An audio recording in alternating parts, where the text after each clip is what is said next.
നമുക്ക് ഫ്രോക്കിനും സ്കേർട്ടിനൊക്കെ താഴെ വരുന്ന ഇതേപോലുള്ള റോൾ ഹെമ്മിങ് എങ്ങനെ ചെയ്യാൻ നോക്കാം. കൂടുതലായിട്ടും സ്കേർട്ടിനും ഫ്രോക്കിനൊക്കെ ഉണ്ട് ചെയ്യാറ്. അപ്പോൾ തന്നെ നമ്മൾ ചെയ്യുന്ന ഒരു സ്കേർട്ടിൻ്റെയും ഫ്രോക്കിൻ്റെ ഒക്കെ ലുക്ക് തന്നെ മാറും. ഇതെങ്ങനെ നമുക്ക് നല്ല നീറ്റായിട്ട് ചെയ്യാൻ നോക്കാം. ഇതിന് വേണ്ടിയിട്ട് നമുക്കൊരു ഫൂട്ടിൻ്റെ ആവശ്യമുണ്ട്. റോൾ ഹെമ്മിങ് ഫൂട്ട് എന്നാണ് ഇതിനെ പറയുക. ഈ ഒരു ഫൂട്ട് നമ്മൾ വൺ സൈഡ് ഫൂട്ടാണ് കേട്ടോ. നമ്മൾ ഈ സിബൊക്കെ വെക്കാൻ വേണ്ടി യൂസ് ചെയ്യുന്നതാണ്. അപ്പോൾ നോർമൽ ഫൂട്ടിലൊന്ന് ചേഞ്ച് ആക്കി കൊടുക്കണം. ഞാനും തുടർന്ന് ഇവിടെ അങ്ങനത്തെ ഒരു സാധനം കാണാം. അതൊന്ന് പ്രസ് ചെയ്തിട്ടുണ്ടെങ്കിൽ ഈ ഫൂട്ട് ഒന്ന് ഊരി പോരും കേട്ടോ. ഫുൾ ഹെമ്മിങ് ഫൂട്ട് ഒന്ന് സെറ്റാക്കി കൊടുക്കാം. ഇത് നമുക്ക് ബട്ടൺ ഹൗസിലൊക്കെ വാങ്ങാൻ വേണ്ടി കിട്ടും കേട്ടോ. എനിക്ക് മെഷീൻ്റെ ഒപ്പം കിട്ടിയതാണ്. അതുകൊണ്ട് അതിൻ്റെ ലിങ്കും കാര്യങ്ങളൊന്നുമില്ല. നിങ്ങൾ ബട്ടൺ ഹൗസിൽ റോൾ ഹെമ്മിങ് ഫൂട്ട് എന്ന് പറഞ്ഞാൽ മതി, അവരെടുത്ത് തരും. നമുക്ക് ഇതിൻ്റെ സെറ്റിംഗ് ഒന്ന് ചേഞ്ച് ആക്കി കൊടുക്കാനുണ്ട്. ഇതിൽ നമുക്ക് സിഗ്സാക്ക് സ്റ്റിച്ച് ഇടണം. അതിന് വേണ്ടിയിട്ട് ഞാൻ സി ആക്കുന്നുണ്ട്. ഇന്ത്യയിൽ സിഗ്സാക്ക് സ്റ്റിച്ച് സിയിലാണ് വരുന്നത്.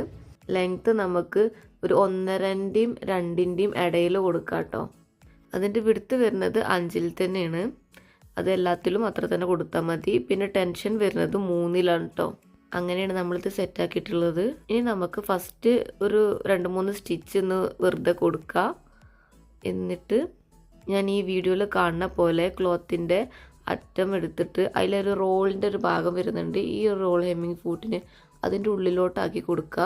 എന്നിട്ട് നമ്മൾ സ്റ്റിച്ച് ചെയ്യുമ്പോൾ അതിങ്ങനെ പിടിച്ചു കൊടുത്താൽ മതി. അത്രേ ഉള്ളൂ. കാണുമ്പോൾ നമുക്ക് വല്ല പണിയാണെന്നൊക്കെ തോന്നും, പക്ഷെ ഭയങ്കര സിമ്പിളായിട്ട് ഇത് ചെയ്യാം. ഒന്ന് ശ്രദ്ധിച്ച് ചെയ്താൽ നമുക്കിത് പെട്ടെന്ന് സ്റ്റിച്ച് ചെയ്തെടുക്കാൻ വേണ്ടി പറ്റും. കട്ടിയുള്ള ഭാഗങ്ങളൊക്കെ വരുമ്പോൾ ഒന്ന് നൂല് പൊട്ടാൻ ചാൻസ് ഉണ്ട്. അപ്പോൾ അവിടെ നമ്മൾ സ്ലോ ആക്കിയിട്ട് സ്റ്റിച്ച് ചെയ്താൽ മതി.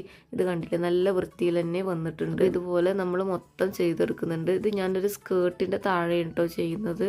എൻ്റെ മെഷീനിൽ ഇവിടെ വരുന്നത് ഉഷാ ജനവൻറ്റിൻ്റെ വണ്ടർ സ്റ്റിച്ച് പ്ലസ് ആണ്. കൂട്ട് മാറ്റി കൊടുക്കാൻ പറ്റുന്ന എല്ലാ മെഷീനിലും ഈ ഒരു ഇത് ചെയ്യാൻ വേണ്ടി പറ്റും കേട്ടോ. അപ്പോൾ വീഡിയോ സ്കിപ്പ് ചെയ്യാതെ തന്നെ കാണാൻ വേണ്ടി നോക്കുക. എല്ലാ ഡീറ്റെയിൽസും ഞാൻ ഇതിൽ തന്നെ പറയുന്നുണ്ട്. സ്കിപ്പ് ചെയ്ത് കാണുന്നതുകൊണ്ടാണ് നിങ്ങൾക്ക് ചില കാര്യങ്ങളൊക്കെ വിട്ടുപോകുന്നത്. അപ്പോൾ ഇന്നത്തെ വീഡിയോ ഇത്രേ ഉള്ളൂ. ഇതുവരെ ഇങ്ങനെ ട്രൈ ചെയ്യാത്തവരാണെന്നുണ്ടെങ്കിൽ ഒന്ന് ട്രൈ ചെയ്ത് നോക്കൂ കേട്ടോ.